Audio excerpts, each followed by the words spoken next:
Hello, it is Carolyn Cushing, creative spinner at Soul Path Sanctuary and poet. And this is the first of my elemental report backs on my pilgrimage trip, my wisdom wandering in Ireland. I'm aligning how I'm processing and sharing information with you by using the 4 elemental weeks that lead up to the solstice in the Soul Path Sanctuary, Walking the Ways of the Summer Light.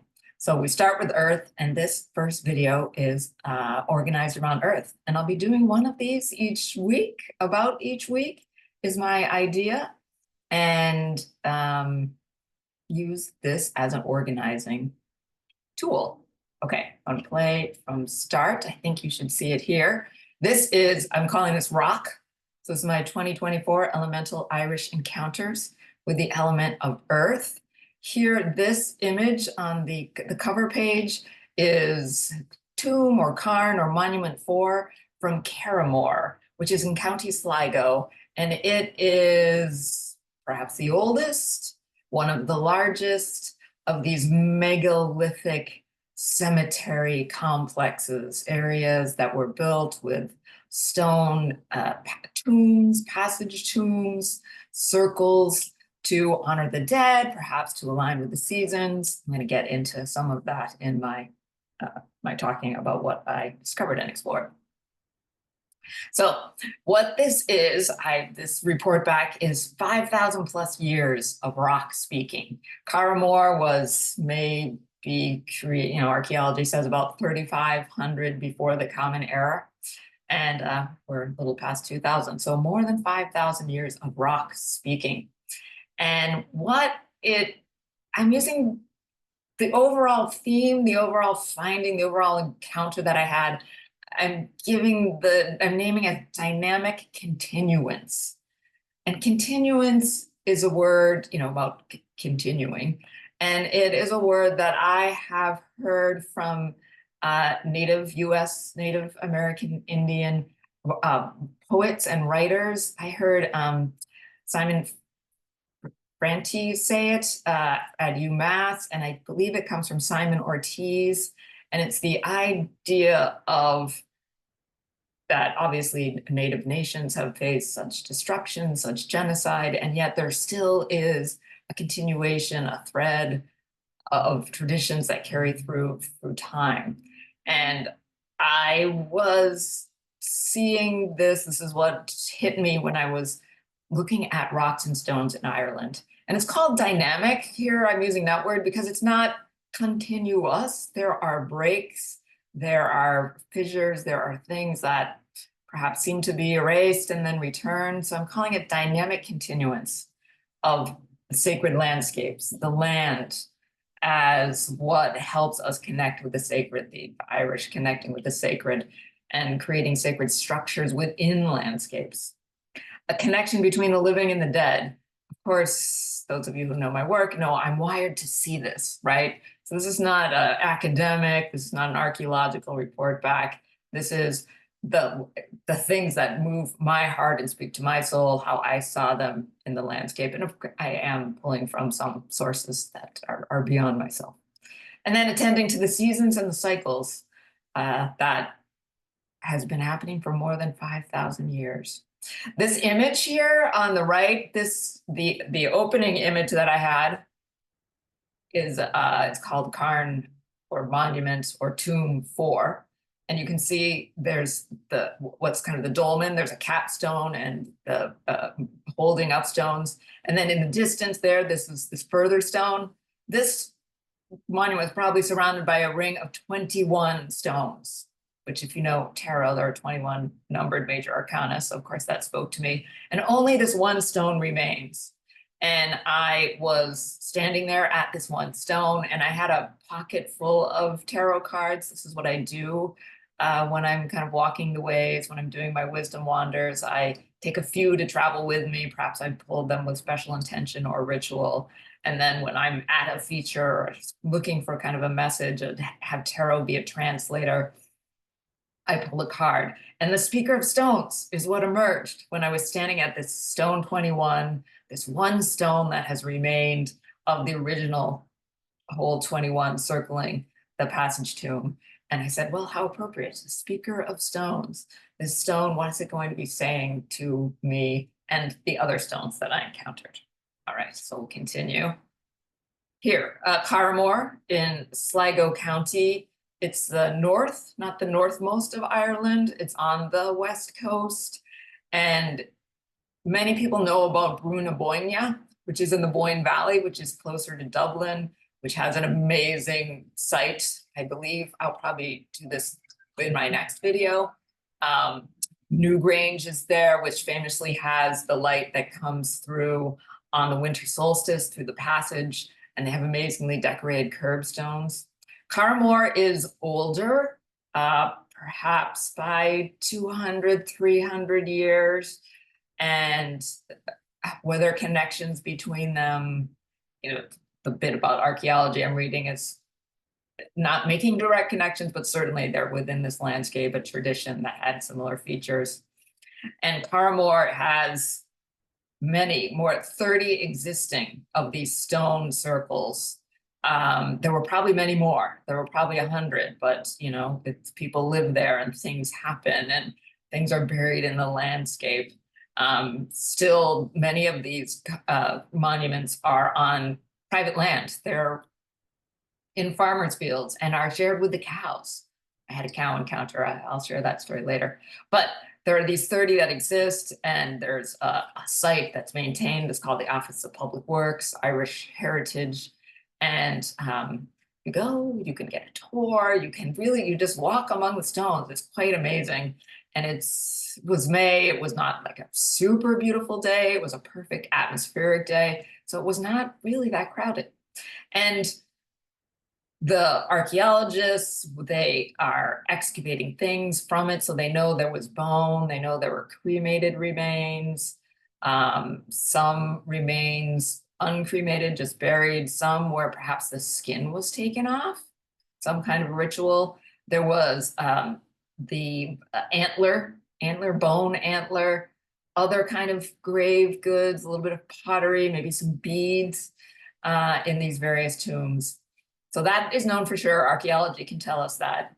What is a question about this area is alignment. Like, how were these monuments aligned with each other? How were they aligned with the landscape? Maybe you can see here, this rock to me is kind of aligned with this dip in the mountains that's in the distance. This area, the Carramore Cemetery, is a little bit lower than what is around all these kind of mountain range. Ben Bullen, which is an amazing, huge mountain. Knocknarea, I'm going to talk a little bit more about.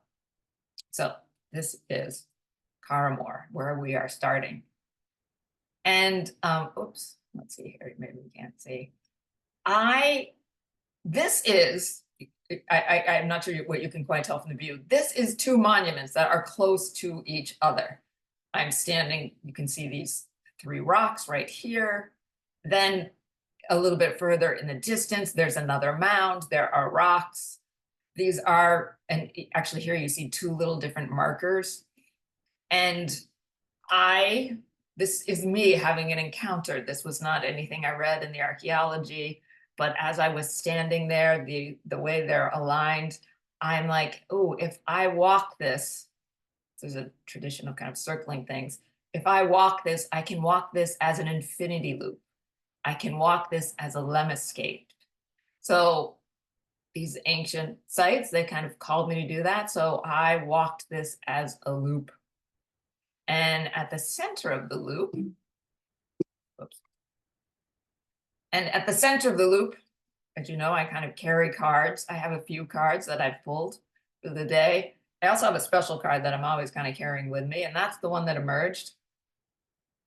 This card is Knight of Cups from the Massachusetts Tarot Society created deck. And we collectively created a deck. And this is one of my contributions. And this is a picture of my late partner, John, who died in 2012. I think we made this deck about 2014 or 15. And this is a photograph I must have taken of John. It's, I believe, in Nova Scotia. And when we were needing a Knight of Cups, suddenly it came to me like, Okay, this is the card. I do carry this card with me all the time. It's like a companion card for me as I make my travels. And but it, it's a little different than other cards. Sometimes it's tucked in a different place. And so when I stood in the middle of the infinity loop in this megalithic cemetery, it should be no surprise, but I was a little surprised. I wasn't thinking it would be the card that emerged. And it he he didn't emerge necessarily that much on the trip, but he emerged in this spot in the infinity loop. And so I was feeling like I was standing there in that tradition of the way that was happening at Carmore, the place where people were buried, the place where there was ritual, the place where what I call is we tend to love and flow between the living and the dead. What you can't quite see in this picture just because of the exposure is what I'm facing. I'm facing, oh, sorry. I'm facing Knocknarea Mountain, which is a defining feature of the landscape. We're going to see a few more. And this mountain, it's a tabletop mountain. It can be seen from all areas. And up top of it, there is a big cairn, a very big rock cairn. And at the very big top of the very big rock cairn, there's another little cairn. So it's called Queen Maeve's grave or cairn. And the idea Queen Maeve was an Iron Age warrior queen, and that she is buried there, standing with her spear facing toward her enemies. So we must watch out because Queen Maeve could return. It's also a little less, and a little more an earthy way called, the top of this is Queen Maeve's nipple because it looks almost like its nipple. So it's definitely, this piece of the landscape is feminine power. And when you're on top, where I'm about to go on top in a minute, you can see down, Carmore is there, other areas are there, and Carmore is looking up to Knocknarea. Here's a better shot. And you can see the big cairn, see it from all directions. And this was my first night in Sligo. We're still in Sligo. And I just was walking back, along the main road. And this, all in Ireland, all the weathers, you have the rain, you have then the sun will stream. And this was like an amazing show that went on of the light streaming from the clouds over the mountain. And I was like, why doesn't everyone stop their car and rush and watch this? I was talking to the woman where the place I was staying in. And I said, and she concurred, it's like, well, maybe this happens all the time there. And this is just the landscape as presence and the myths that are told about it, and Queen Maeve as a presence. She's certainly a presence in Sligo. And yeah, so a dramatic rock feature. And then I believe I was looking up, like as we look up, but I also climbed Knocknarea. And when I climbed Knocknarea, you kind of come up the back. There's actually it's a stairway. You arrive at the flatter part, and there's still like little undulating hills. And then you come up this rise so that you are facing Queen Maeve's cairn, as it's popularly called. And I stepped up to it on this day of mist and, flowing mist. And just what came over me was like, it's huge. And I meant the structure, but also to me, the presence. And it may, time's a little different. You don't have to worry about time in the Irish folk tales and myths. Saint Bridget was there at Jesus's birth, even though she wasn't born for hundreds of years. Queen Maeve lived 2,000 years after the building of this cairn, but she could be buried in there. And she may be buried in there as a protector presence, but I just had this visceral feeling of there's this very great presence. Maybe you might say Mother Nature, you might say the great goddess, you might say God themselves, depending on how you feel. And because of the mist, also something inscrutable and mysterious and larger than human naming. So, and in the tradition, we might go to the Cailleach. The Cailleach is connected with winter, and she comes and brings the winter. She is very connected to the Sligo landscape, but all over Ireland and even in Scotland. And so in my kind of reflecting on these things, I was like, okay, the Cailleach, that power, that Mother Nature, that great goddess, I'm like, maybe that's what I'm feeling, you know? Like Queen Maeve was a historical figure who grew in myth as kind of the protector, and behind there is this great presence of the Cailleach, the Hag of Beara, who is so much part of a tradition. And I want to read you just a little bit, a few things from Manchán Magan he was a TV presenter, and he's a big proponent of the Irish language and Irish culture. And he wrote a book that came out, I think in the pandemic, 32 Words for Field. And it's taking words from Irish and going more deeply into them and seeing what they tell us about the history. And it was a surprise bestseller, you know, and kind of showing a desire to reclaim culture through language. And one of the words he looks at is Cailleach. And I'm going to read this a few little bits. This is Manchán Magan. I've already translated this as old woman, but it also could mean a wise woman or a sorceress. Its original meaning is closer to a veiled woman or a nun. In songs, Cailleach tends to mean a precious or licentious girl. But in poetry, the meaning sticks closer to the idea of an unpleasant old woman, or a woman who doesn't follow convention and so wields unusual power. That a Cailleach is almost always imagined as wearing a veil is significant. There was a mystery to her. As a child in West Kerry, I saw women that reminded him of the Cailleach. And in mythology, the Cailleach was the personification of winter. And so her veil may have represented the land being clad in frost and snow. In Scotland and the north of Ireland, her method for hastening winter was flying and beating back the summer vegetation with her cudgel. And the creation of some of these megalithic cemeteries, and particularly Carramore and Sligo, is the idea of like the Cailleach was flying and things dropped from her apron.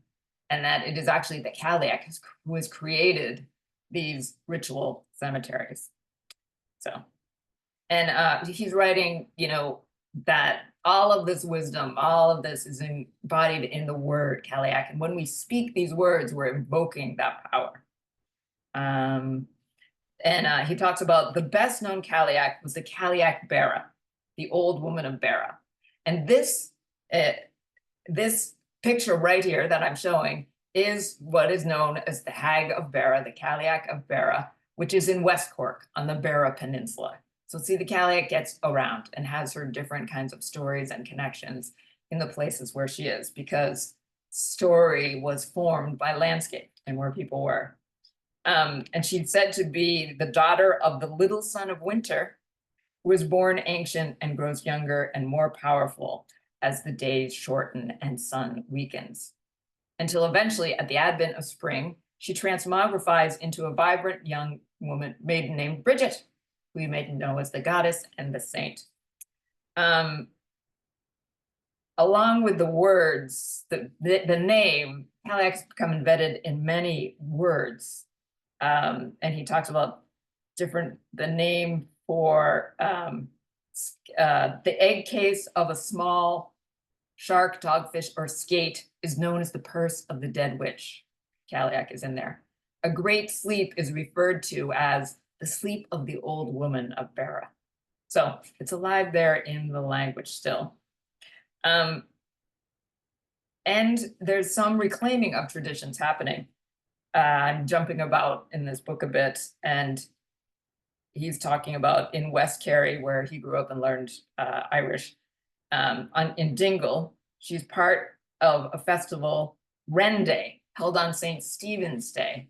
December 26th, a man would dress up as an old woman and be accompanied by a gang of musicians and totemic figures known as Wren boys, dressed in rags, twigs, straws, moss, and leaves.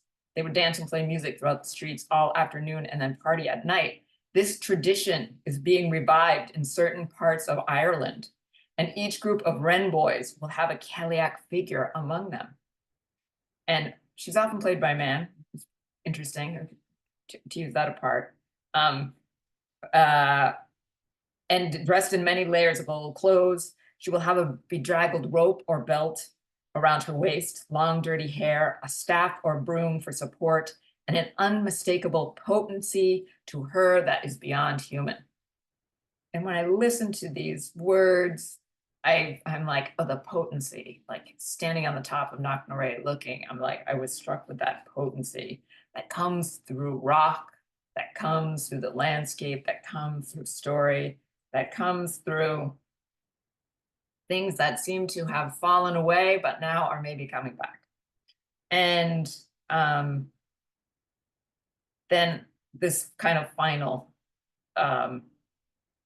statement by Manchán Magan about being in Dingle and watching this festival is to come to an awareness of how our culture has always accepted life as a continuous oscillation between tangible living existence and a spiritual state that is constantly awaiting rebirth in the next cycle.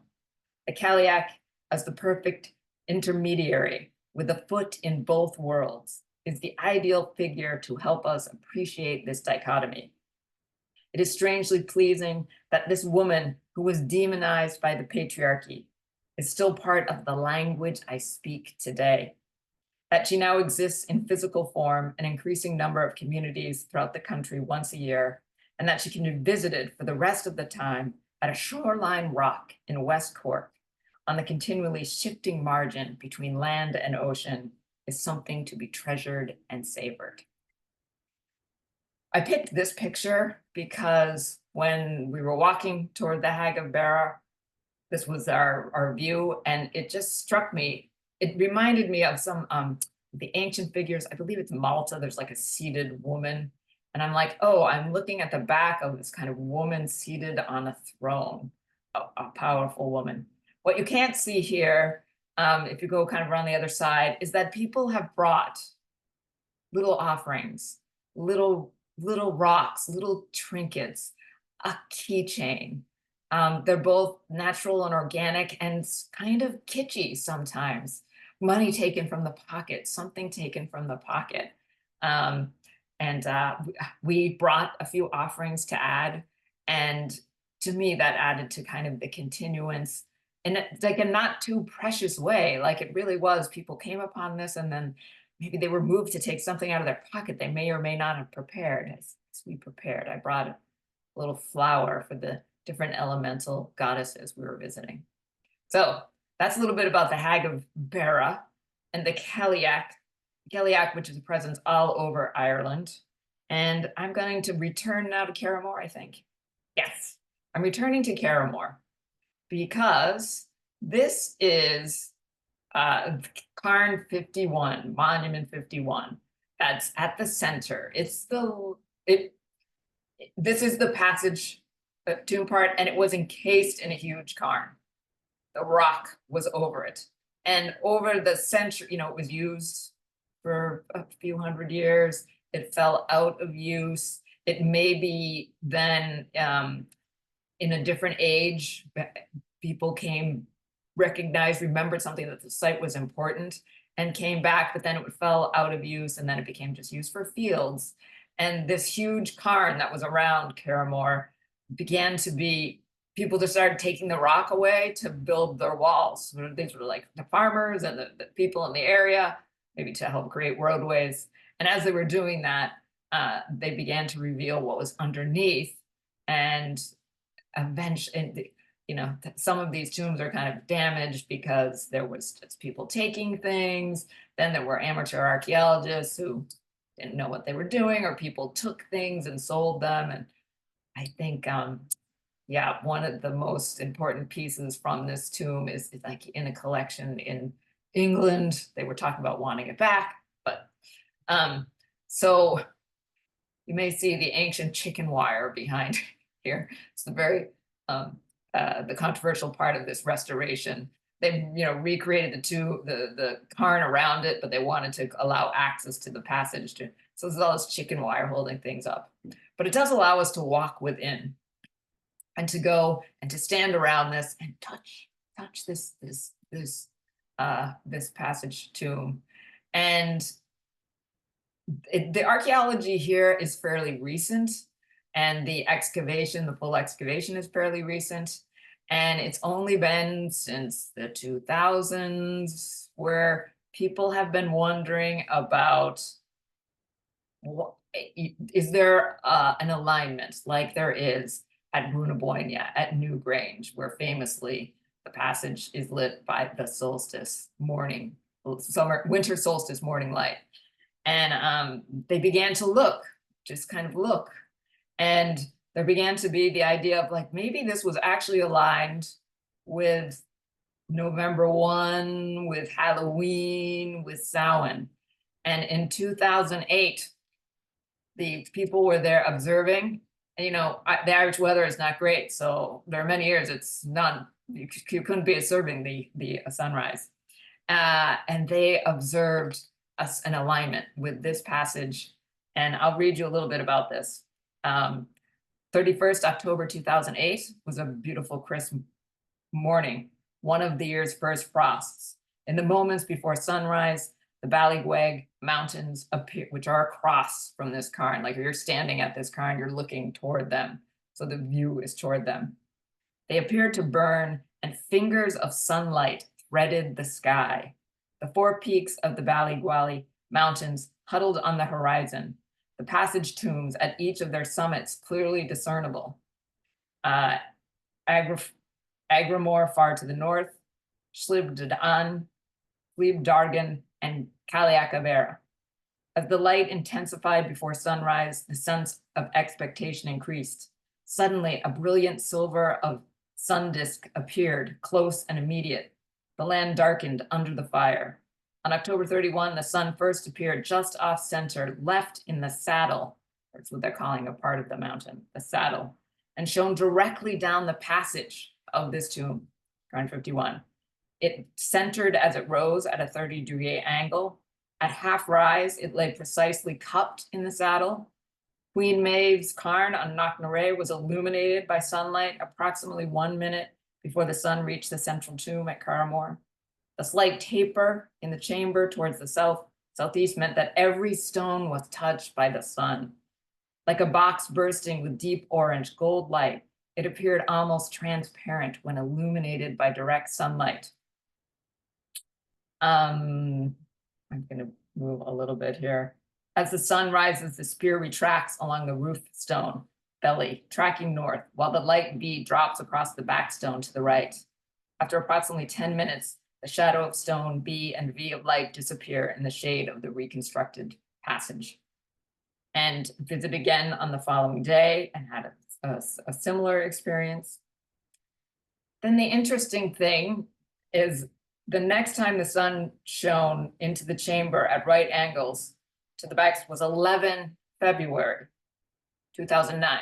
So, we have the beginning of the season of Samhain, the beginning of winter in the Celtic calendar, and then the next alignment is the beginning of spring. And that, like the landscape here, is said to be created by the Cailleach, and all different monuments are connected to the Cailleach. So this is the light of her season coming in, being inaugurated, and then ending, and then inaugurating the next, her incarnation as Bridget, as the season of spring. And my guide on the tour that I took there, she said it was quite a thing to see. So that is happening, the seasonal alignments, and we're just rediscovering it here in the archaeology. And of course, people have kind of been reclaiming this as a holiday, and the deeper meanings of Halloween. Okay. Okay, where is the hag? I'm now jumping. Let me acknowledge Caramore and it as a font, the beginning of this history. We're now going to jump forward. Great. We're now moving into like medieval Christianity and early Christianity. So we're coming forward 3,000 years.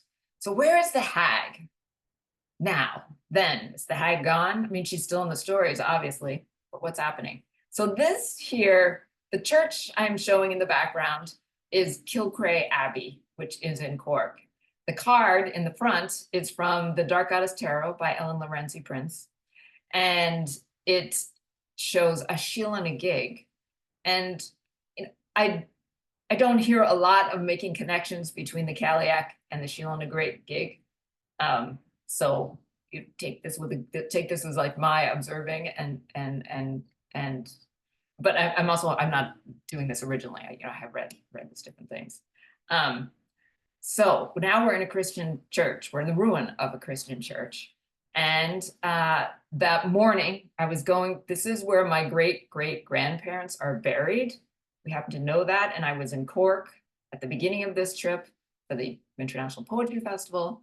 But I was going to go out to Kilcray Abbey, and I drew a few cards, and the card that was at the center of my mandala that I made was the shield and a gig. And I go out to Kilcray Abbey, and it's this amazing church that has become a graveyard. It's not a very visited site. It's not, one of the big monuments, and you can just go there and walk within. And there's a little educational sign, and it says that Kilcray means the Church of the Woman, because a woman had been there before the Franciscans who arrived in medieval times to create this church. So the Church of the Woman. And they're calling it Cray. They gave her a name. But I'm like, who is that woman? And perhaps it is the Pollack, the hag, and this manifestation, the shield and a gig. The shield and a gig is a form statuary. It appears in medieval churches, carved somewhere on churches. Sometimes like kind of a hidden area or a side area. And she's kind of old, and with her, she reminds me of the hag. So let's see what I have here for this next picture. Oh, I just want to show this part. This is just another view into the Kilcray Abbey or Friary, as it's called. And it was a church. This is the choir we're looking at. And it was also where the Franciscan monks lived. And then repurposing of these sacred sites happened. It's a graveyard. Once it became a ruin, it became a graveyard. This is the inside of the church. You can see the roof has fallen in, and these are graves. This grave right here is of my great-great-grandparents who were buried there in the 1920s. And there are much older graves. There were graves I saw from the 1700s. There are also, I saw a grave from about 1972. So it's still being used. And here's a sacred spot where the dead are being left, and it's preserved. And the day I was there, there were people visiting. I think some were tourists like me, but I also seemed to see people kind of paying attention to another grave. So very much like Caramore, these ritual sites where the dead were, where ritual happened, where attention to the season happened.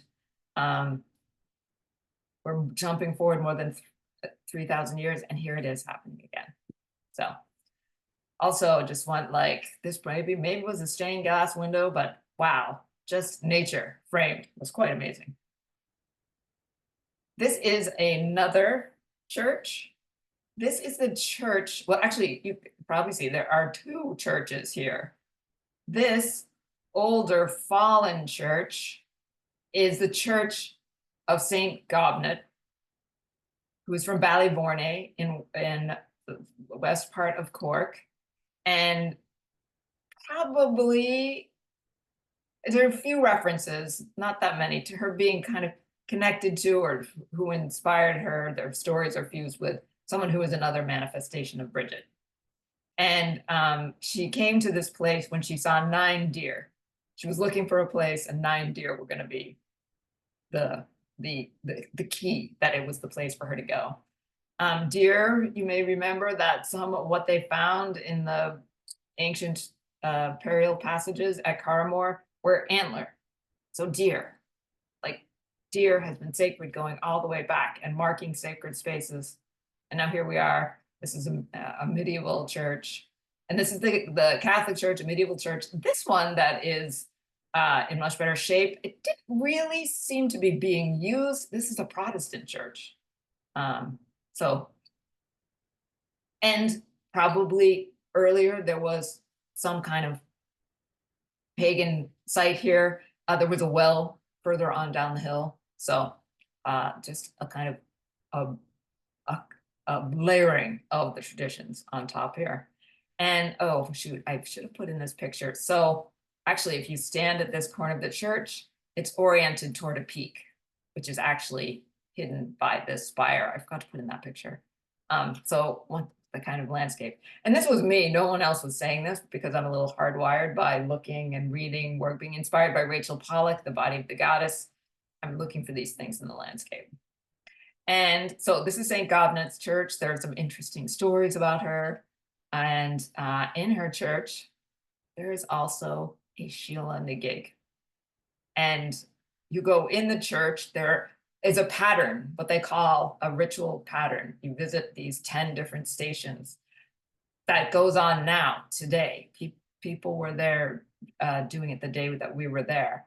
And at one of the stations, you kind of go stand in this window. You're inside the church. This image is outside the church. You stand on this little platform and you reach your hand up. And without looking, you rub the Sheila, and that's going to bring you luck. That's going to bring you healing. It's going to bring you an answer to your petition. So this is a Sheila na gig on the outside of a church. Who is this? The presence of the hag, the continuance of the hag, Mother Nature, Creator. This is what I'm saying. What comes to your mind when I say these things? Okay, now, can't remember this next part. Here, now I'm back in Sligo. There's an abbey there that also had the same feature of once it was no longer used as an abbey, it became a graveyard. And within it, there are various features.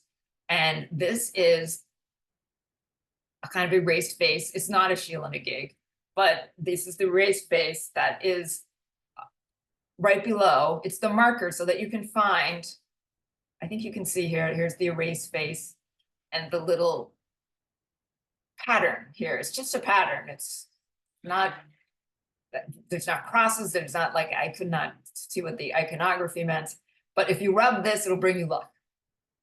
And you know, there were churches that had this feature. In the Cathedral of St. Bridget in Kildare, there was like a place in a foundation rock. If you put your arm through and touch your shoulder, you'd have good luck.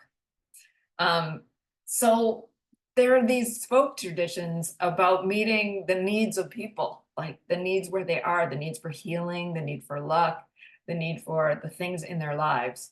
And they are in the ritual sacred space, even though it's a Christian church. It's certainly not part of the Christian tradition, but they're built into these sites because this needs to continue for people to come to know that this is a place where the things that are important to them, their sacred life can continue. And it's, it is also showing some of the power, the threads of the continuance of the oldest traditions here. So, and now, okay, I'm getting toward my end here. This is along a beautiful walkway in Sligo along the ocean. And it is a walkway going to an old church, a church that had been abandoned. And like the airport is built near it, but that people are now reclaiming it, and they have a service there once a year. and they've made this special walk along the shore to get to it. And I walked along the shore and I arrived at this place where these are not ancient. These are not ancient. These are people. There's like a camping ground right there. We're close to town. These are people taking the stones from the beach and making the circles, making those shapes that go right back to that image of, the stone I showed that was kind of aligned with the mountains and encircled. And here it is. We humans, we people, kind of continuing that tradition, working with stone and maybe bone.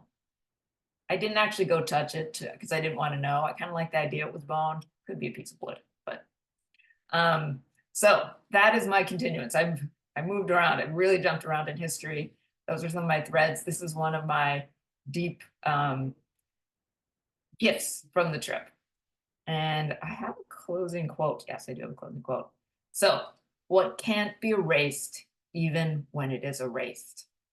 There is the cairns were covered up with soil and people didn't know things were there. They've tried to remove the hag, remove the divine feminine, remove the old from our lives, but they're still there. That little face that was almost erased still is marking that place where we rub. And maybe one of the wishes I would have is like, how can we help be part of the continuance of these traditions, this honoring of earth, the great mother, the power, presence of nature. And I want to acknowledge that this, I believe the words of Fatima Ashkar, a poet who read at the Cork International Poetry Festival. And when I listen to poetry readings, and often I like jot down little phrases, words that capture my attention. I kind of collect them as pearls. And this is what I heard said. Maybe it's not an exact quote, but definitely the sentiment, the idea. It comes from the wisdom of Fatima Ashkar, which is an amazing poet. So that is my Earth report. Next week, an air report. And what is this final piece? Oh, just to let you know, you can find me soulpathsanctuary.com. We are in the midst of walking the ways of the summer light, which is this 4 weeks going toward the solstice, every week a different element. And you can join in anytime. You just you join in whatever element we're doing. You do it. It's a retreat in everyday life. It's something to be woven into your life. There are daily email prompts. There's an overview book. And on Sundays, 11 a.m. Eastern, we have a sharing circle. Some people do one aspect of that. Some people love the emails. They just do the emails. Some people love the sharing circle. That's mostly what they do. So, and it's right on the front page of soulpathsanctuary.com. A feature of walking the ways of the summer light is wisdom wanders and pilgrimage, which is like me doing that. This is how I kind of had these ideas for the way I walk around the landscape. You can also just kind of search my website for Wisdom Wander. You probably will come up with something. So thank you for listening. It has been my joy to share with you. And I look forward to our next meeting. And let me stop this recording. Bye-bye.